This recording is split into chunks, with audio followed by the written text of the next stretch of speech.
Hi there, my name's TheTrueNev, I'm the only me there is, and welcome back to year 54 of 7 billion humans, where 54 years at a company seems like a long time.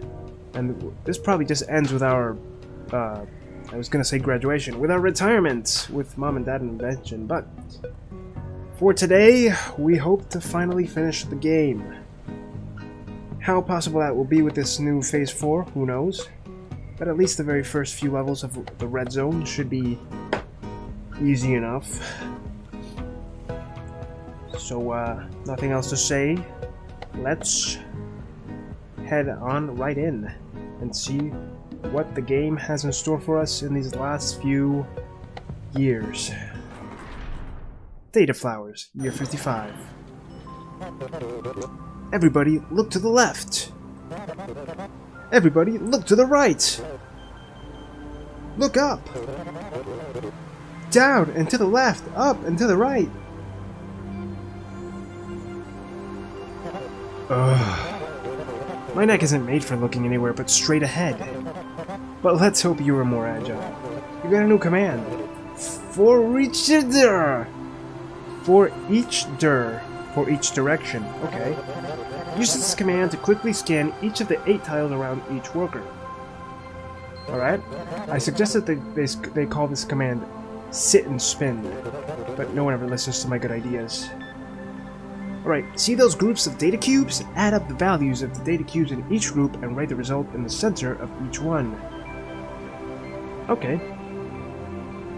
You got a new command. Forage stir. Workers can use this command to easily scan each of the 8 tiles around them. Use the button over there to learn more. Let's learn more. Oh, and we've got memories. Cool. For each stir, repeat up to 8. Sorry about that. Repeat for up to each of the 8 directions around the worker. Useful to scan and evaluate your surroundings. The contents of each tile around you will be placed into a memory slot in that direction. If a tile you are scanning is empty, your mem slot will store the value nothing. Okay. Cool. This one seems simple enough, but let's see if we can't figure it out, right? As always, I'm gonna skip ahead with the solution, which should be, again, easy. So, see you there. Okay, I got it. The fun thing about the for each stir is that it repeats itself without having to do a jump, and it ends as soon as it reaches the last direction on the pad that you choose, right?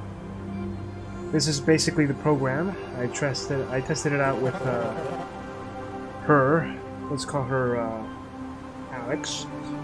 My goal is 100% customer satisfaction, and I haven't even played it fully, but just so you get the picture, let's explain it first and then watch it carry itself out in _1 just to see it. First step is they're gonna pick up the data cube below them, as that's the requirement. They're gonna second step up, and as long as this if doesn't take place, it's gonna keep looping around, jumping back to step 2. They're going to step up until they have a data cube above them and below them. That's the basic requirement. Simple enough, right? Now, once inside, instruction 4 takes place, which is the for each stir, starting at the top left, which states that simply, okay, you have that as mem1, and the calculation is mem2. Mem2 equals mem2 plus mem1. Since mem2 is at the start 0, it's fine, right? So it does 0 plus whatever number's at the top left, and then it loops until it gets back to that number. And once it does, after all those calculations, it stops the for each stir and goes on to instruction 6, which is write. They're going to write mem2, drop the cube, end. That's all they need to do. It's perfect. Now let's see it play out in ×1. Tina's her name. Tina gets 0 plus 4, 4 plus 3, 3 plus 0, sorry, 7 plus 0, 7 plus 4, 11 plus 2. Each time just adding what was already there. Plus 7, and once he reaches the end, he's going to write and drop. End. Perfect. Beautiful. It works. Ooh, 8 commands. Ooh, 8 commands. How do I do that? But I got the second challenge, so that's good. Alright. Next, year 56, local maximums. That does not sound nice, I know. Let's all look around the room together. Who's the nicest worker? Who's the most generous? Who's the best looking? Who's most likely to be careless and just dive right into a shredder? Who gives the best gifts? Who eats the loudest at lunch? Yes, I'm sure we are all very good at picking the most extreme thing out of a group of things. So each of you, please, go stand in the middle of a group of data cubes and use your new for-ish-dir command to identify the largest data cube in that group. Pick it up and shred it. What, me? Yes, I was voted most likely to leave a trail of broken hearts. And document them on a spreadsheet. So far, so good. Alright, simple enough. Local maximums. Pick up and shred the largest data cube in each group. I could copy the program from the last exercise, but I'm not gonna. Seems short enough, easy enough to do. So, having said all that, I'll see you in a bit. Okay, we're back. And similar to before, we have a step and an if, and of course the for-ish-dir. This one changes a little bit in that I managed to make the if less clunky, if you will, even if it's the exact same thing, but we had an extra instruction at the beginning, mem4 for the shredder, just to have that there. Now, step 2, they're gonna all step left until they have a data cube to the right, which is the if on the third instruction.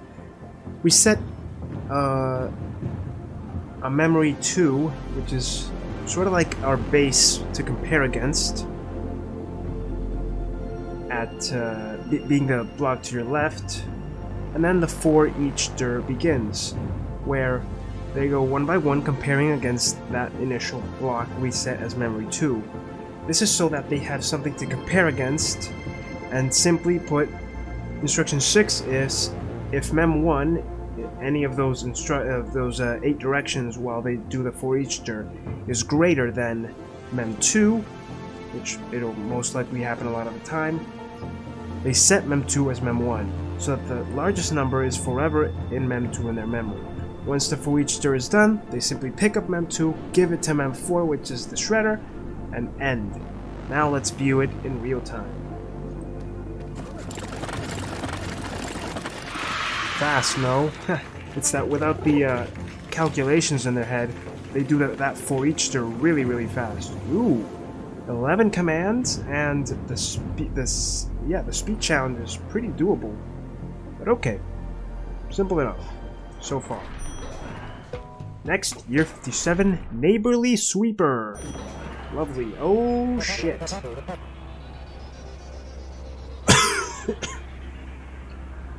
Where do all you people go each night?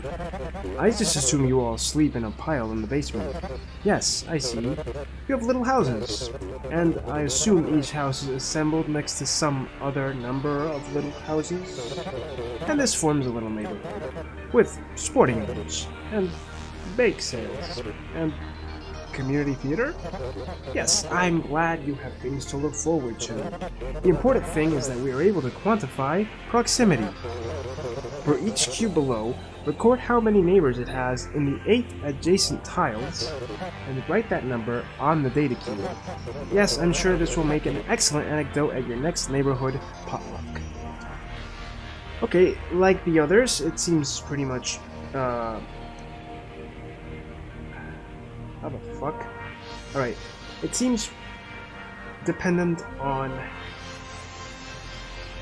obviously the for-each-dir and counting, but it's a little trickier this time, so I'm not sure. Alright. Let's read the instructions. How many neighbors does each data cube have? Make sure each data cube display the total number of cubes in the 8 tiles surrounding it. Alright, okay. Tip for management, be careful. Your if command sees data cubes only if they are on the floor. If you try to query a tile that contains a worker who is holding a data cube up in the air, your if command will report the tile as not having a cube. Okay. So I have to get each worker to... what? I'm not exactly sure how to do this one. I mean... They're on different sides. So they have to grab at least one data cube and then go around? How does this proximity thing work, though?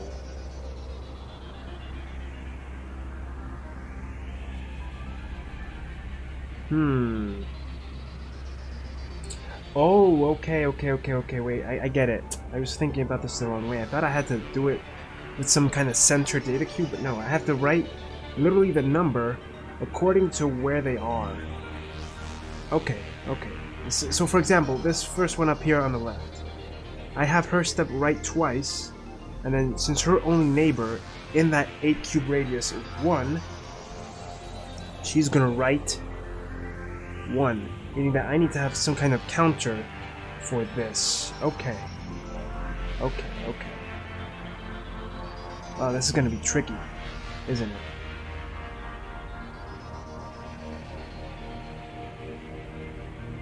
For every data cube. Alright, I'll be right back. This is probably gonna take a little bit of time, but I have the idea in my head, so yeah, I'll be right back. Okay, we're back. And I think I have solved it perfectly. I tried running it all the way to the end, but not quite there yet, so we may just encounter a problem, but I think it's a sound enough program. My only problem with it is that I had to repeat the same instruction twice. The base of the program are these two ifs at instruction 1 and instruction 14, which is for each of the individual sides. Instruction 1 being for the ones on the left wall, instruction 14 being for the one on the right wall, and then the instructions inside are identical, which is why I didn't quite know how to do this. I could probably do it with a tell and a listen to make it faster, but this works enough as it is, right? So, the inside is the same for both, so I'm not really going to explain both. And instruction 2, I have them step right, or if they're on the right, they're going to step left, and they're going to keep stepping until they encounter a data cube, at which point the for each stir activates, and it's going to count all of the tiles around it. And if any of the tiles, instruction 5, equals a data cube, they're going to add 1, which is that counter I was talking about. Once they're done with the for each stir, they're going to pick up the data cube they're on, write mem2, and drop it, which is exactly what the program wanted you to do, right? Report how many neighbors you have, and it works for each one since every worker has a line of data cubes on which they can land. Finally, the instruction 11 and 24 respectively are simply for them to end their programming once they hit the other wall. So let's try it and see if it works. A little messy, but if you notice the one on the top, she did that. The only neighbor to that first one on the top left was 1. What is wrong with him? Oh, okay. That's a lot of neighbors. See? I knew it. It's not quite what they're looking for, so I'll have to come back again after I read the instructions carefully. There we go. All I needed was to... that looks horrible. All I needed was to get them from one side to the other, and then tell the people below them to go back to the other side, and repeat the process. I had to add a tell and listen, as I thought I did, because if you do it all at the same time, apparently the tip from management does take place and they don't count them right. As I already explained it before, I don't really need to explain it again. This could be very optimized, honestly, but, well, okay, there it is. All I needed was a tell and a go. Cool. Alright. Next, good neighbors. As if the neighborly sweeper wasn't enough. Okay. It's getting too crowded in here. I'm sure the data agrees. A good neighbor is a distant neighbor. Rearrange the data cubes however you like, as long as no data cube has more than 3 neighbors. Right, this sounds horrible. It's like a reverse for each stir. I think I need something of a counter again, just to tell me how many neighbors there are, and then go removing them, right? Sounds simple enough, except they're all scattered at the people, I mean, so it's not exactly easy to figure out. Also, how does the person in that room get out? Not the people, the supervisor. No idea. But, okay. Let's see if we can't figure this one out, and as always, I'll be right back.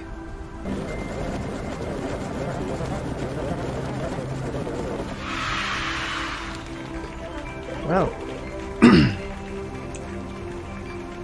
I'm not particularly proud of this one, as I cannot take the credit for this one. Found a guide.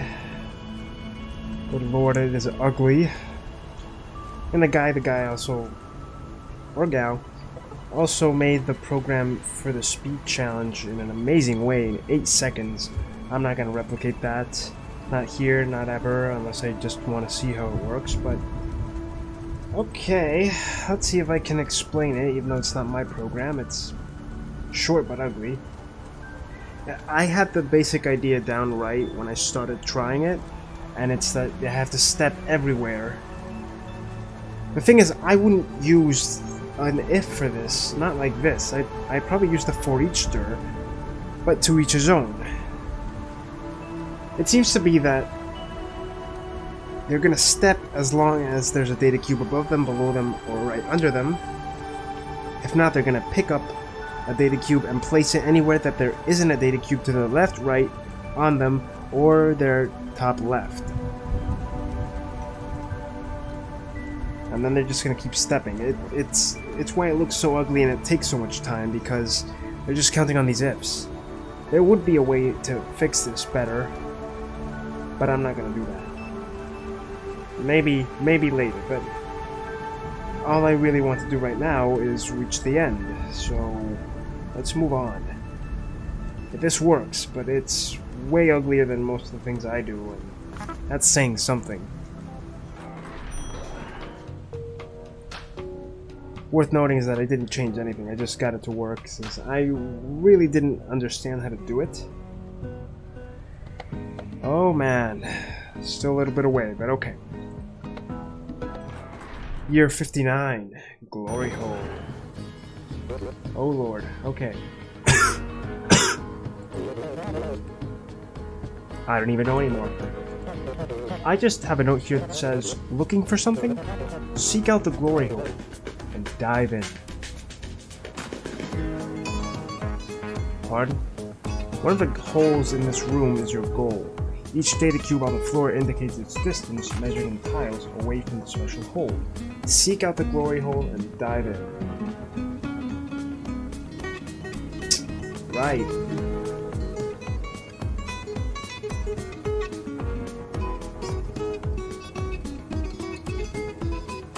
I think I understand how to do this, but it's not... No, it's not that complicated. It's just a matter of figuring it out. I'm looking at the people next to that one that says 12, thinking of how to do this, but... it shouldn't be that hard. I can probably even use a for each stir. In fact, I only have so few instructions. So... let's go. I have a feeling this one I will be able to do by myself.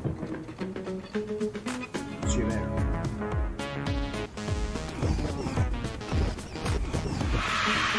As I thought, I was able to do it all on my own.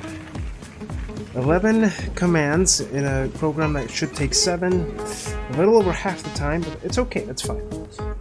Alright, the program is exactly as I thought it would be, pretty simple enough to explain even. So the basic premise is this. they're all in different places, so you can't tell them to step in any one direction, right? So I set the first mem as the nearest data cube so that they'll always step towards their nearest data cube. That's what I wanted from them in the first place. Once they do that, they're going to set mem2 as what they're standing on, not the nearest data cube. And I had to do that on purpose.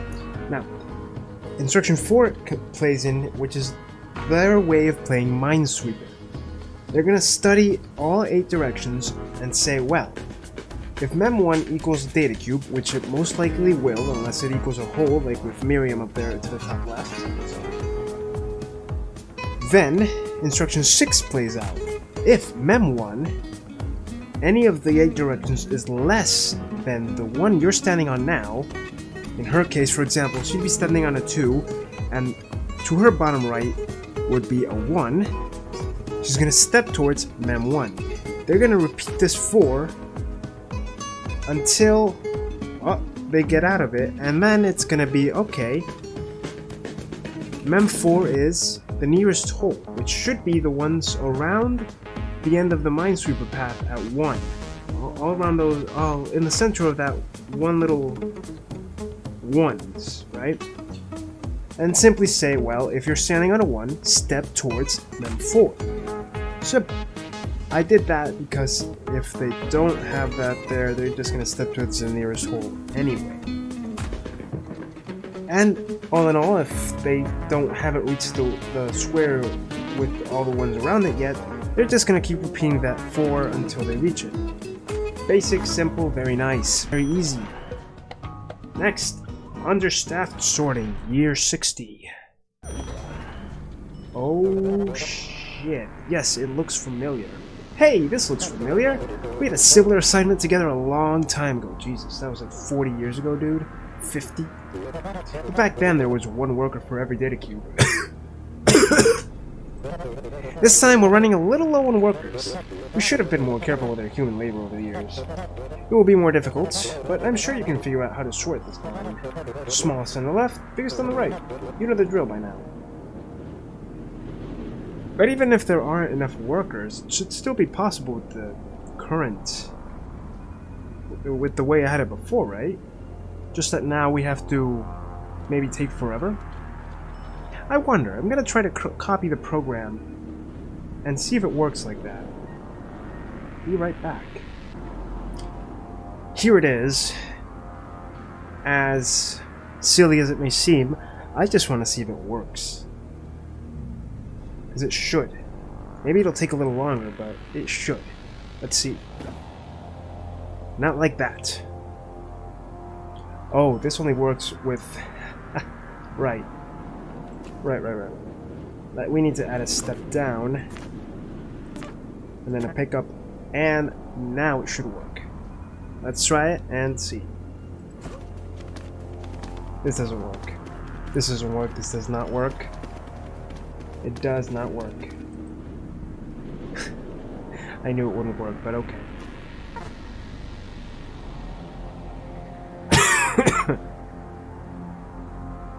Could probably use this, do this with tell and listen, and the for each juror. I'm not quite sure how to do this one, so I'll be back and see if we can't figure it out together.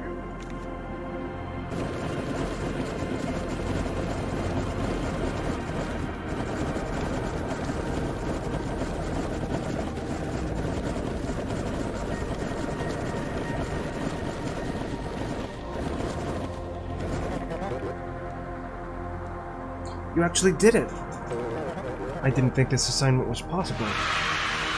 Oh, good.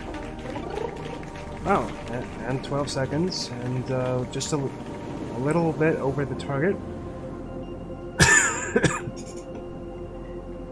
Similarly to a couple of programs ago, I'm afraid to say... I'm ashamed, actually, to say that I couldn't solve this one without a little help. Again, I sought out a guide and just sort of copied the program. I don't like using the step function like that, to step in any direction. It seems so messy. It works, but I don't know, I don't like it. It doesn't feel like my own achievement. And again, I didn't really change anything. So, but the basic logic, as you saw, is pretty simple. They're just gonna step left and right, and then, depending on the number that's below them, if it's greater than the one below them to the right, and as long as there aren't workers in any of those general directions that you see in the if, you're gonna pick up, drop, step, pick up the one on the right, drop, step right, pick up the one that they dropped before, drop it there, essentially switching them places so that the one on the left is smaller than the one on the right. Sorry about that. And then step up and repeat the process. It's ugly, but it works. And I'm sure there's a better way to do this, like a million better ways. But we're not looking for that today. Oh no, sir. We're finishing this pitch today.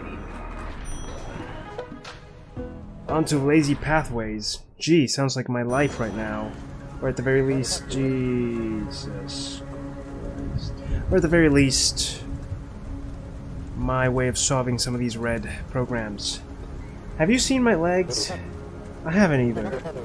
They're pretty short, so I don't like to walk any further than I need to. I would like to know how far would I need to walk to reach every point in the room. Every tile surrounding me is 1 tile away. Then 2. I filled out a few of the distances already, as you can see. Yeah, 99. Beautiful. Yes, you're welcome. Please change all those 99s to display the minimum number of tiles I'd have to walk to get to that position. I'll be here. Good lord, this just keeps getting more and more complicated. Alright, all data cubes must display the minimum number of tiles the boss would have to walk to get to it. So it starts with 1s. And then, oh boy.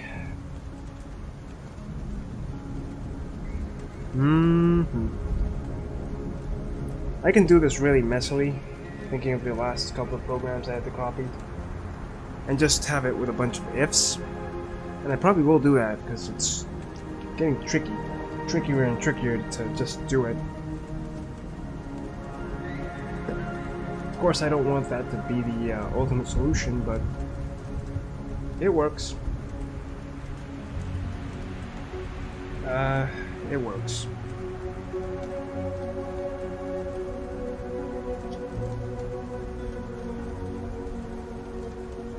Then again, I could also do this with a for each dir. Sounds simple enough.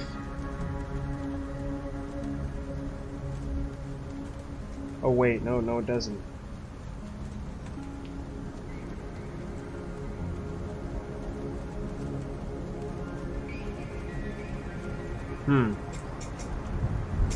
I'll be right back, I guess. Let's hope I really don't need help for this one.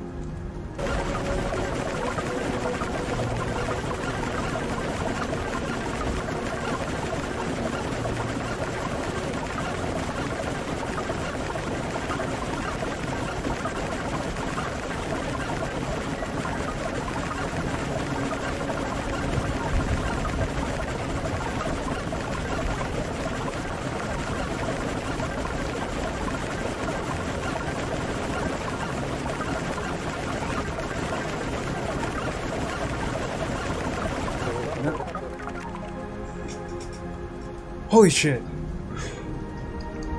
Phew, that was a lot of work. Good job, everyone. But I'm being transferred to another office. So our cleaning team will have to clear all this up.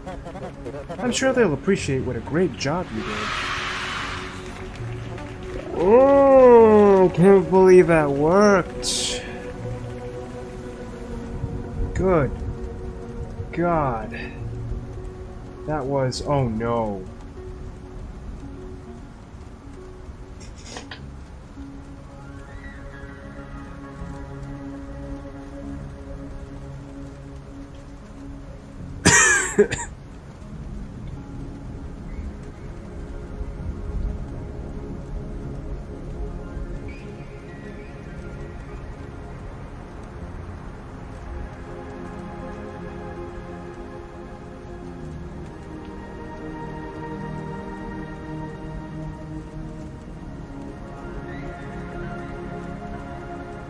Yeah.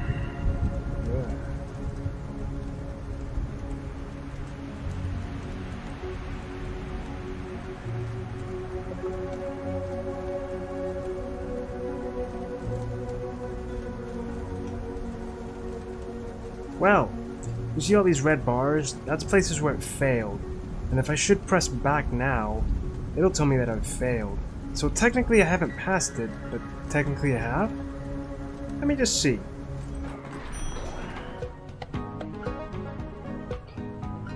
Yeah, it counts as passed, even if I failed in more than 50% of the trials. I'm gonna leave it like that. I know that it's not perfect. I know it technically doesn't work the way it's supposed to, but it worked. That's just really cheap programming on my part.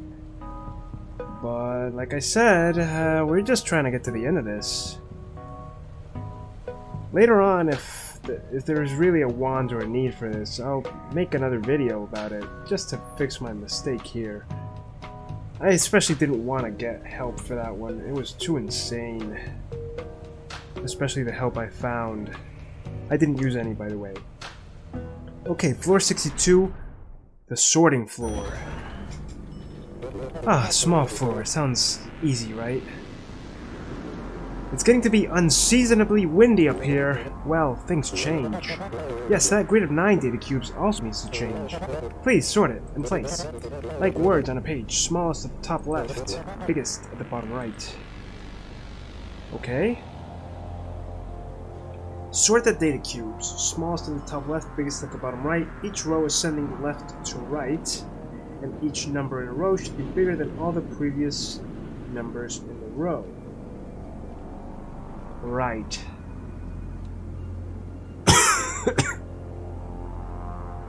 I'm not particularly happy about the way the last one ended up either, but let's see how this one goes. Let me just have them step up as an experiment, and then we'll see.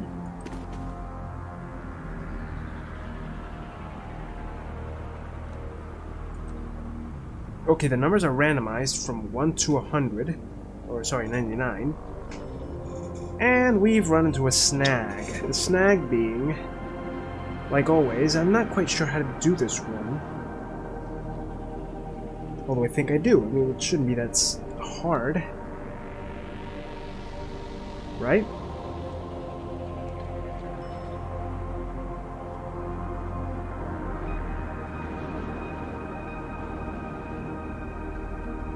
There's a lot of workers, though. I don't need that many workers. Okay, let's see if we can't do this one.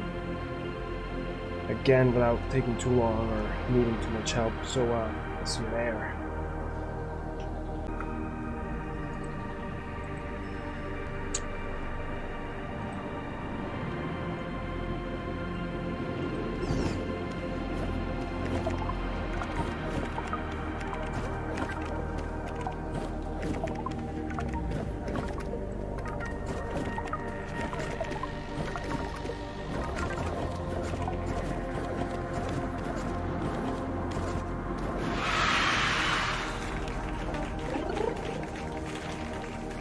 I take absolutely no credit for this program whatsoever. It's pretty awesome, I'll admit. Very fucking beautiful. Could I have optimized it a little bit better? I think I could have. But all credit of this one goes to JOLISHY on YouTube. This person, I thought it was crazy to have 48 commands, and yet when I saw the size challenge I was like, okay, this is the challenge. This is the program. And it works like a charm. I still think it could be optimized. Maybe. Sort of. But I'm in no position to actually say anything, as I did not solve it. I had the general idea for it in the beginning, in the very beginning, of at least sorting the cubes. But nowhere near what this level of complexity is. So let me see if I can try to explain it. There are several ifs in the program, first of all, that make it so that the one singular character we leave behind, the singular human, does not fall off the edge, which is instruction 1, instruction 8, and instruction 42. Now, the first one is to get everyone else to walk off the edge, except her. Cool, right? Once that's done, she sets Mem 4 at 0. This is a counter for later on. Then she's gonna step up, instruction 5-2. She's gonna step up until she hits the top edge, then she's gonna step left, instruction 8, until she hits that corner, top left corner. Sorry. At the point, she's gonna step down into the middle of the massive data cube, and she's gonna do that for each dir to, that's a very simple instruction right there, to find the smallest one. Once she does, she sets that one as Mem1, picks it up, and then takes it down to the first square as you saw. Once there, since Mem4 was at the moment 0,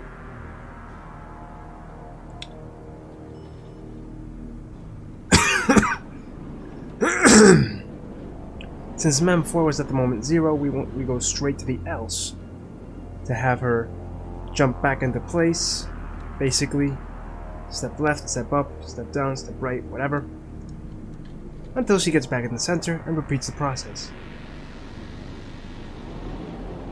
The difference is that as soon as she picks up the second one and finishes that process of taking it next to the first smallest one, Mem4 is now +1, equals 1, meaning that she's going to step towards Mem3, then step right.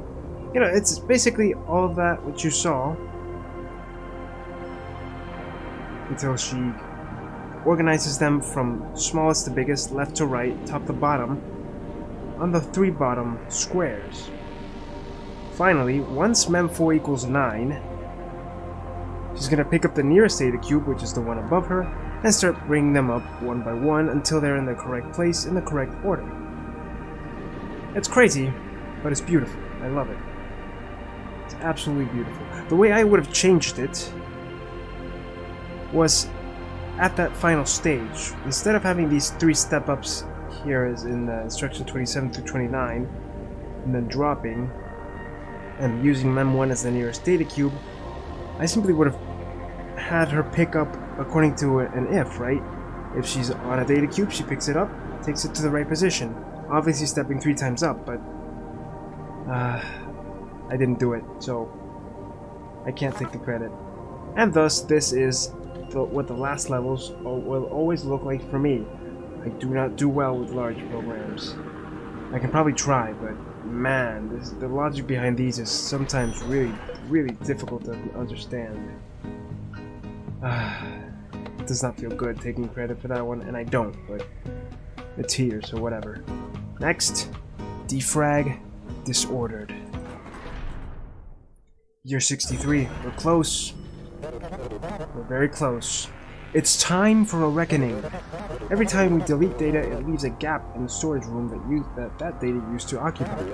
Over time, our storage rooms became fragmented, sloppy sponges, and it becomes inefficient to access or store data. So what can we do about it? We defrag our storage room! Good lord, we're going back in time with PCs here, man. See all that fragmented data over there?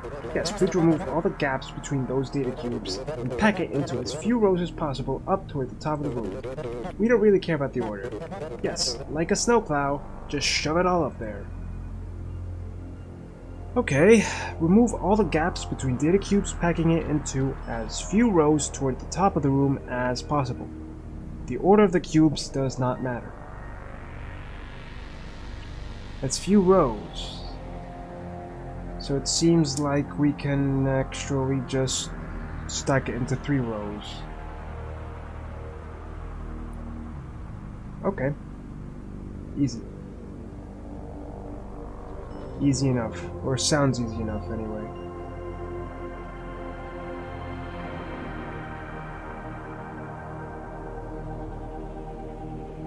I'll be right back.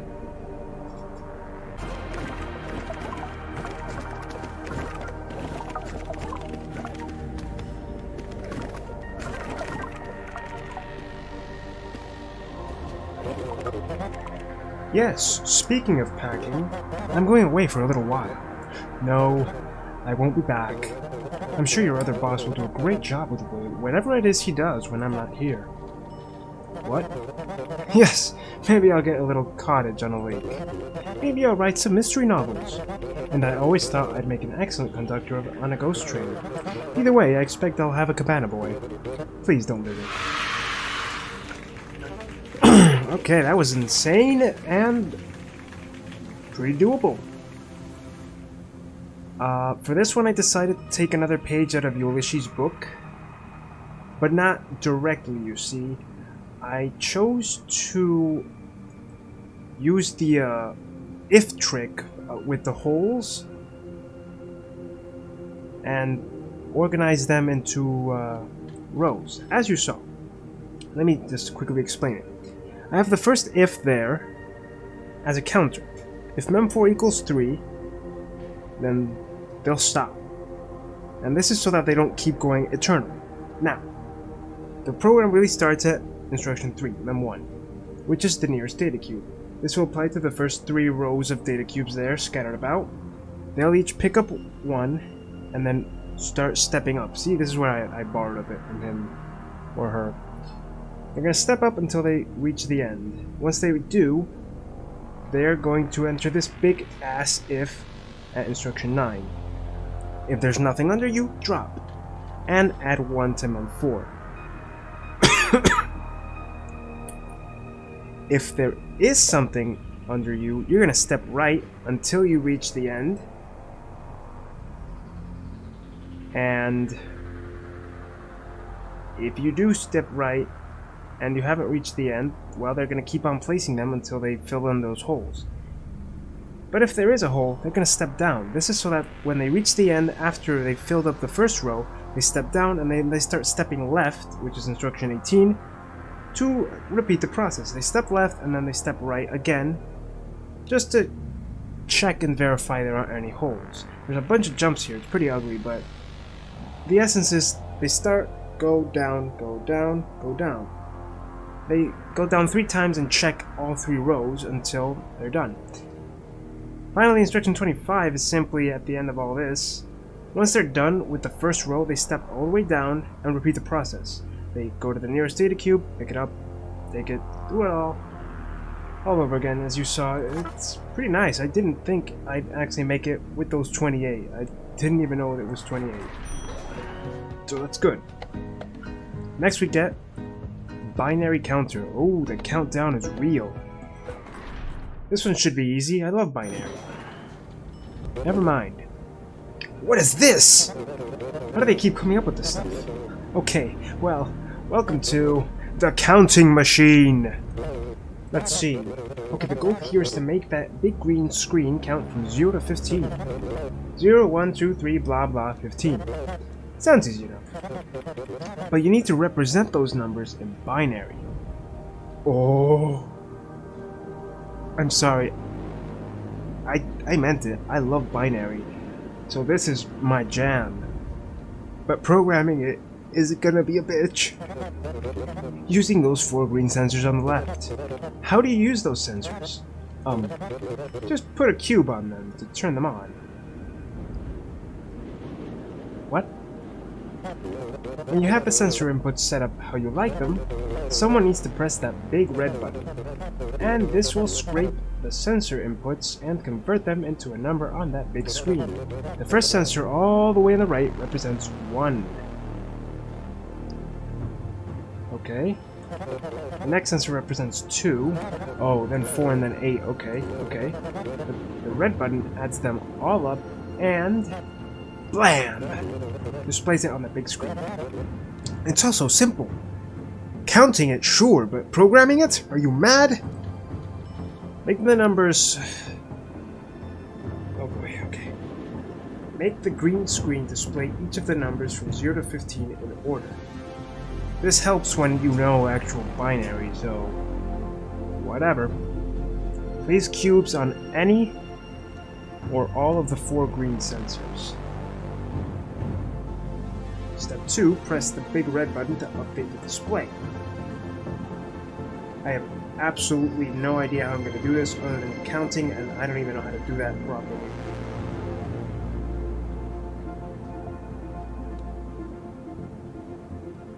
Okay. Let's see if I can't get this right then. See you then.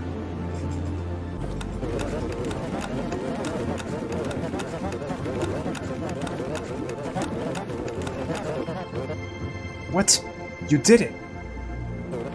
I got lost when I ran out of fingers to count on. Well, I don't think I did this one either on myself by my own. I had the general idea down of having to tell everyone where to go, what to do, but I couldn't quite make it work, so I sought help from, you guessed it, JOLISHY, who gave us this nifty little program that worked exactly how I wanted it to. Here's mine, by the way. It had a lot more steps, way more, a lot more listens, and I was going crazy trying to solve it, but this solution here is very simple, very nice. Simply put, from instruction 1 all the way down, they pick up and step down twice. The if right there is for the one on the button. If she's standing on the button, she's going to say hi to the person right above her and to the left. And then she's going to step up and listen for coffee time. The moment she says hi to the person above her to the left, that person is listening for the hi. She says coffee time and drops the first cube. As soon as it's dropped, the one who is listening for coffee time steps down, presses the button, and the process repeats. At the same time that the process repeats, the other one is listening again for the hi, instruction 13. She's telling the next person hi and picking up her cube. The next person hi is at instruction 10, waiting for that hi, and it's just a process of picking up and putting down until you count from 0 to 15.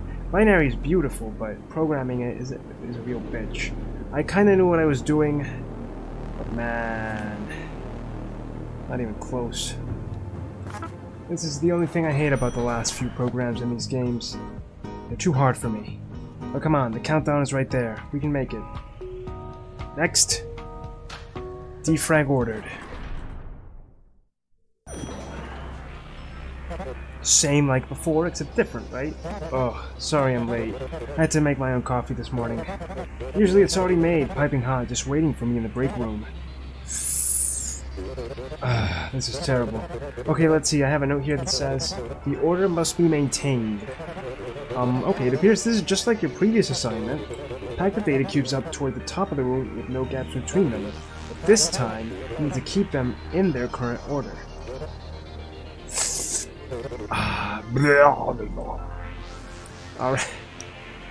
Alright, remove all the gaps between data cubes, okay, packing it into a few rows. Tip, the order of the cubes must be maintained. The cube at the top left is... sorry. The cube at the top left is first. The next cube to the right is second, and so on, with the lines wrapping like text. What do you mean? Let me, try this. But wouldn't the exact same program work? I never changed the order after all. Let's try it. I never changed it. I just had them place the cubes where they were supposed to go. So let's see.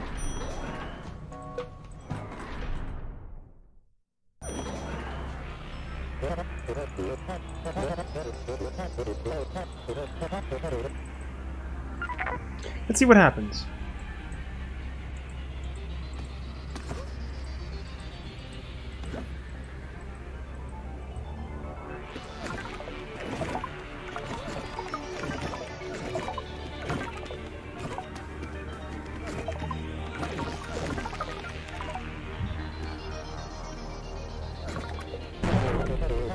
Okay. Let's see. The order of the cubes must be maintained. The cube at the top left is first.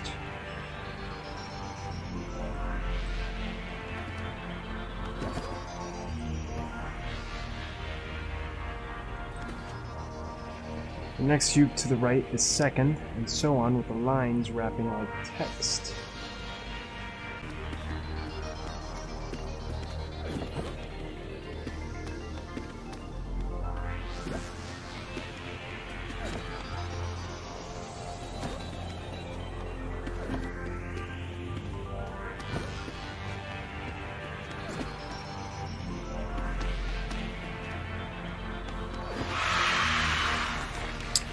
Okay.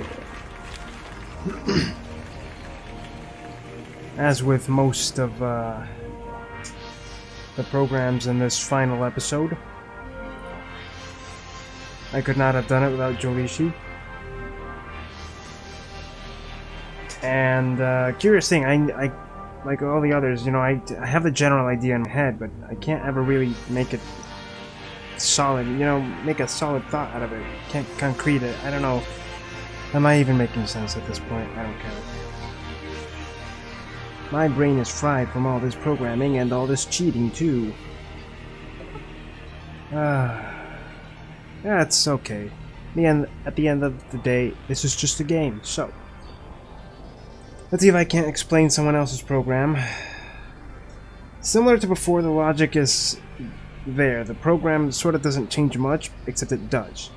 You still have them stepping up until they reach the end, then stepping left until they're at the left corner. However, in this case, they have to keep stepping right. Mem 1 here, instruction 7, is sort of like a counter in a way. You have that to keep your record of, hey, I've already been here. So they step right, and they keep stepping right until they have somewhere to drop the nearest data cube, because you have to keep them the order. That is to say, this fourth one at the very top needs to be in the 4th position. And so on and so forth until they're all aligned in their proper place according to the position on the grid, right? 1, 2, 3, 4. 1, 2, 3. There needs to be one in the 4th one, which needs to be the next one there. So they step right and step left and step right and step left, counting as they go with Mem 1 to make sure that they've been there, and if not, then they pick up. If there's nothing there, then they drop. If there is something there, they just keep going. It's a bit of a messy thing. That's what the instruction 9if is for. Simply saying that if there's nothing and I have an item, drop it here. However, instruction 12 is saying that if I'm on a data cube and Mem 1 currently equals nothing because you keep making Mem 1 whatever you're on, and also if you're not holding anything, you pick that up. That's where you're going to take it next. The final if, instruction 16, is simply so that they don't fall off the edges, and then just repeat the process until they get it done. Easy peasy, but kind of not so squeezy, not so easy to do, and the countdown is real now, baby. Can we do this on our own? At this point, I doubt it, but who cares? It's not like many people are watching anyway. Oh dear God. Okay. What a treat! Our counting machine has been upgraded. It now works with nice, normal decimal numbers. Don't worry. To you and me, that just means regular numbers, like the kind we use every day. Like 31,337 is literally just 31,337. Okay, got it? But beware, each digit can represent values only between 0 and 9. Alright? If you try and go higher, boom. Otherwise, it works just like the binary counting machine in the previous assignment. Phew. I'm just glad we have those young interns who explain this stuff to me. Make the green display count up to 1,000,002, starting from 999,981. Each cube represents a single decimal digit, just like you use in real life. Place these individual digits on the green sensors, and then have someone step... And then have someone step on the big red button to update the display. A sensor with no cube on it will be interpreted as 0. Just like before, except not so much. Okay.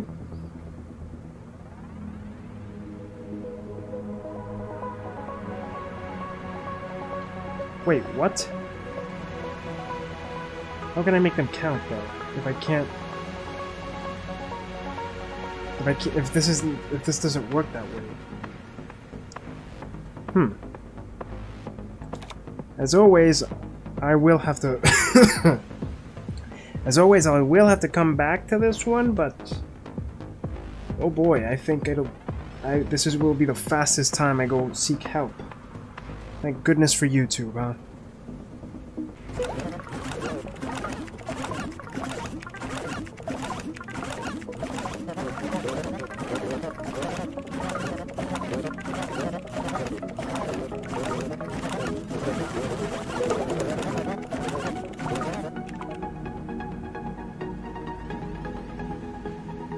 One, two, three. Well, I believe you. Good job. No. Good job, JOLISHY. That person is amazing. I mean, forget the size challenge and all that. It's just amazing seeing how these things work. At this point, I'm more a viewer than an actual doer here, but pretty simple, so let's see if we can't explain it, right? First step, they pick up, they step down again, and this if is for the guy on the button, just like before. If there's someone above him to the left, he's gonna step up, tell that guy, ready, and then listen for the okay. Meanwhile, everyone else is dropping their cubes. This sets up the first part of starting at 999,981. Then comes this listen, ready, which is from obviously the guy on the button. He told them ready, okay. First guy on the very far end says, is my number 9? No. He's going to calculate mem1 plus the space he's on is mem1 plus 1. That's mem1. He's gonna pick up his cube, write mem1, tell the guy okay, and drop it. The moment he does, the no number is 999,982. This repeats until the number is 9, at which point he tells the person on the left, ready. That person, then he picks up, writes a 0, puts it back down, and listens for the okay. The okay from the person on the left, who is currently calculating the plus 1, that will eventually tell him okay. At the end of that very first part, you get 999,990. Then this just loops around until they reach 1,000,002. At this point, I don't care. This isn't a game. This isn't a game. This is an adventure, but it's an adventure with cheats or something. Decimal doubler, then goodbye humans. Oh lord. It looks like this is the last counting machine assignment. Let's enjoy it. This is also my last assignment. It's been fun. Remember when we took a nice row of data and made it diagonal? Or when we escaped from a collapsing room by carefully following the instructions? And then there was the time we all got cubicles. Those were the days. What? What am I going to do next? Well, I thought I might make calendars. You know, like those daily calendars? With an inspiring picture of me on each day. I've been printing out photos of myself with inspirational quotes for years. Good thing we have all these company printers. Luckily, I don't think anyone ever noticed. Use your decimal counting machine. Starting with the number 1, display it and keep doubling it and displaying the result until you reach at least 8,388,608. So that's 1, 2, 4, 8, 16, 32. Oh no. I can already guess this is somewhat like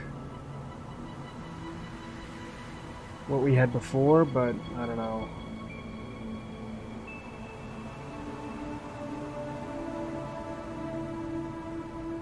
Well, at this point all I can really say isn't even I'll be back. It's JOLISHY, where are you? I need you.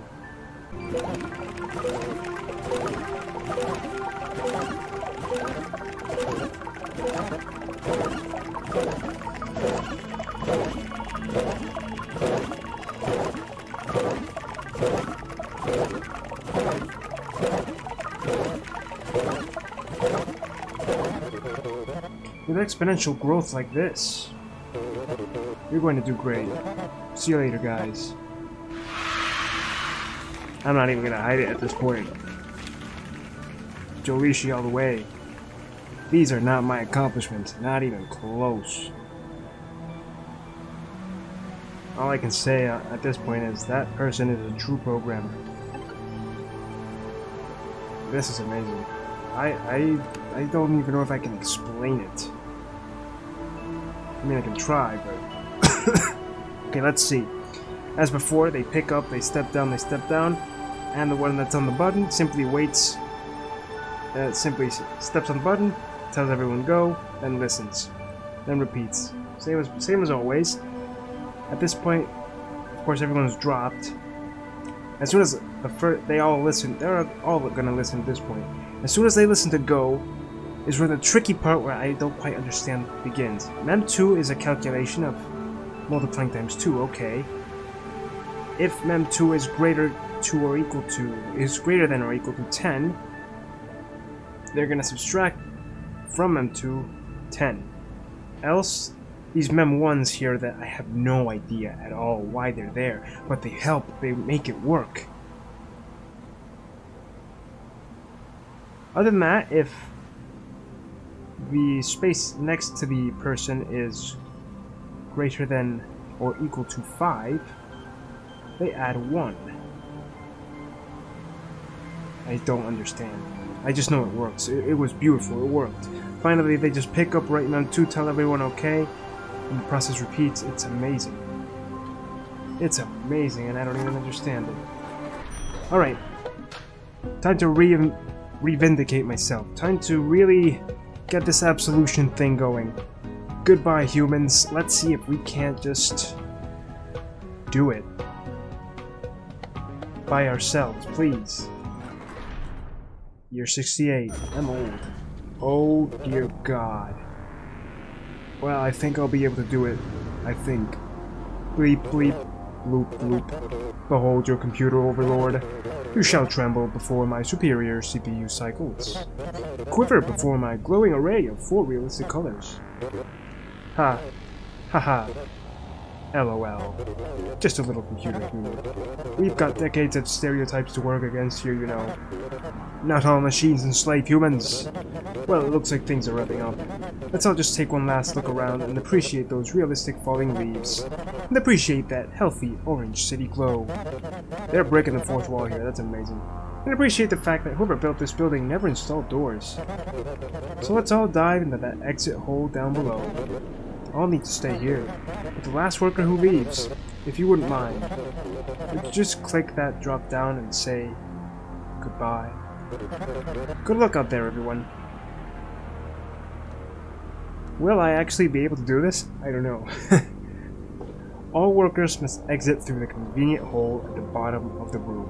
The last worker, and only the last worker, may say goodbye.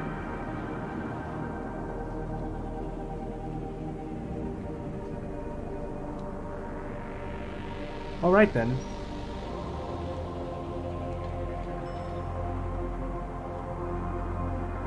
I'm not sure how to do this one, but okay. Never mind, I've got it.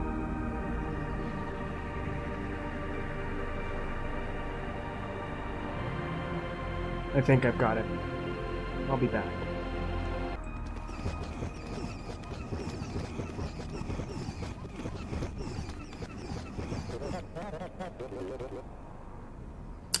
I did it on my own. Finally. And it actually took longer than expected, but maybe one day our space-time coordinates will intersect again. Bye. 9 or fewer commands, and I did it in 9! Yes, sir, I am the best, except when it comes to speed challenges. I'm not the best, I am not even close to being the best, and this last episode proved it, but you know what? I don't care. It's been a fun ride. Oh, let's enjoy that last cup of coffee, shall we? Mom and Dad of Invention. Look how far we've come. I cannot believe you made it this far. I'm glad you're Neither here. can I. There is something I have been meaning to tell you. You see, I am a robot. It's a surprise. I am a robot, also. No We're way. going to leave now. But look at you. You really took these totally made-up jobs and worked together to build wonderful solutions. And also, a A family. family. You really put the meat in teamwork. Clearly it was a mistake to solve all of the planet's big tough puzzles. Unlimited food, Unlimited transportation. unlimited energy. More like unlimited boring afternoons. Ha ha ha, am I right? It turns out life just isn't any fun without a really good problem to solve. A nice tough pickle to crack. A That's real true. brain tickler. So we have one more puzzle for you. Are you ready? We have placed a giant bomb at the center of the Earth. Buff. You have 50 years to get off the planet. Build rockets. Figure out how to terraform other planets or whatever, because in 50 years. Boom. Good luck. You're welcome. Congratulations. Have fun, everyone. You're going to do great. Oh, that's fucked up. Exactly what you'd expect from these developers.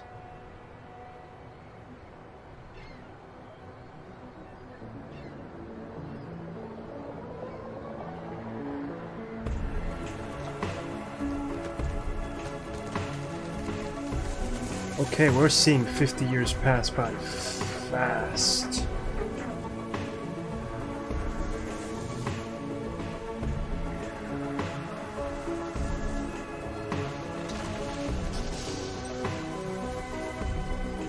Holy shit.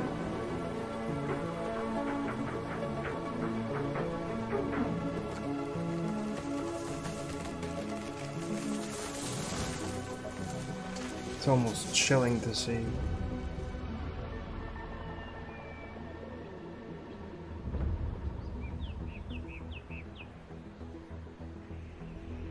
So what now?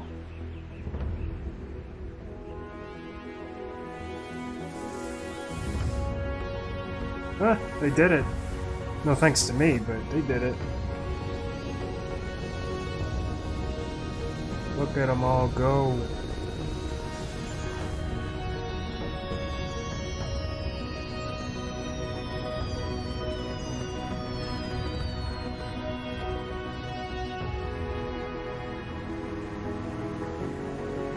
Hey! Oh hey. They actually did it. Maybe they didn't know I was joking. I have one of those faces. Oh my god.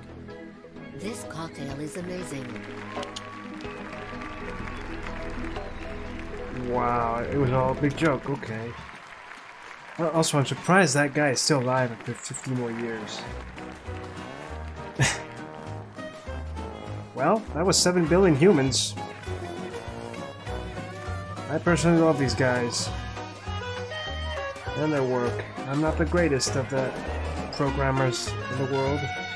I'm not even a programmer, but man, this game and its predecessor are just super fun. No, really, Carol, you're supposed to be dead.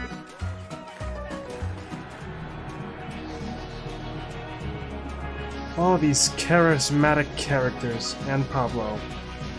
Who? Oh, him. Okay. Well, this game has everything you might want if you're looking for real challenges to solve. But OCD beta tester, okay. But I do not, and I really do not, recommend it for anyone who doesn't like programming in the least bit. As you can tell, it's not easy. I like it, which is why I love these games, but as you can also see, I sucked toward the very end. Same thing happened the first game, and in the first game I actually,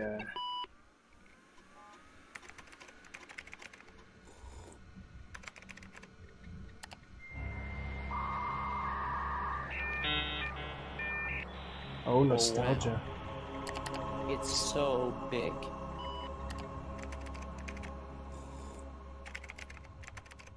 The internet? Alright. Yeah, the first game, it took me, what, 5 maybe 6 times to actually pass it more than once, just to understand the last few programs. And all I can really say is, damn, I'm not gonna pass this one more than once, but it was good. It was funny, the music was great, I had a good time, but now it's time to move on. Anyway, if you liked the video, thumb wrestle with that like button down below, comment, and subscribe. But as always, I'm the only me, so you be the only you. See you next time.